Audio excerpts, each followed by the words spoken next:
Pick up on the body language, yeah, the energy. Yeah. It's hard to tell on. That's why I don't do any of these virtual.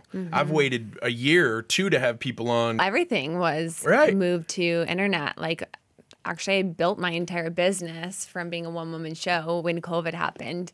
I was like, I'm going to start a podcast. This is like the perfect time to like grow my business where everybody like got really scarcity type mindsets and like tried to hoard everything. I was like, what a great time to grow a business. So I think a lot of people took advantage of that time in their life. But I agree. I think, you know, everything went virtual and we created these full sense of communities. You know, doctors' appointments are all now virtual. You know, my practice is virtual and I'm able to help people now that I would never be able to reach. So there's the incredible part about everything being virtual, but I do think it's not true connection. Like, I can't say I get the same connection with people even doing podcasts when it's virtual versus when we're sitting here face to face, able to have a conversation, look somebody in the eyes, be able to interact with them. It's a completely different... Pick up on the body language, the energy. Yeah. It's hard to tell on. That's why I don't do any of these virtual. I've waited a year or two to have people on, whether they're out of town or they just couldn't,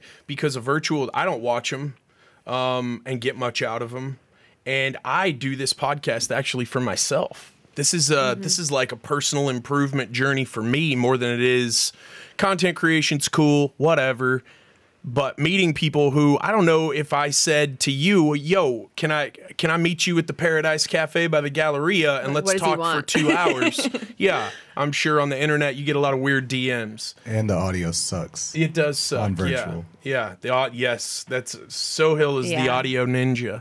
But yeah, man, the face-to-face part of it, the exchanging of energy with people who are like-minded or sitting across from someone who lives their life completely differently, who has completely different viewpoints, and being able to almost step outside of yourself and see things the way they see them to try to understand instead of just going, no, wrong, what you believe, no, I don't know. I think we'd all do ourselves a favor if we tried to do things that way a little more. I heard this really cool thing from somebody, and I don't even know who to credit it to, like a month or two ago, and they said they started living their life like every new person they met had something to teach them. And so every new person that they met, they approached them like a mentor.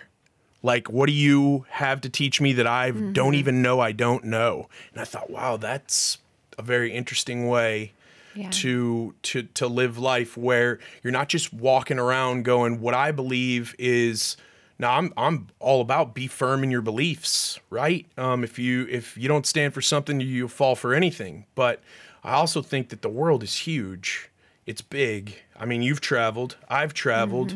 There's a lot of people who live life in a lot of different ways, and they're getting by.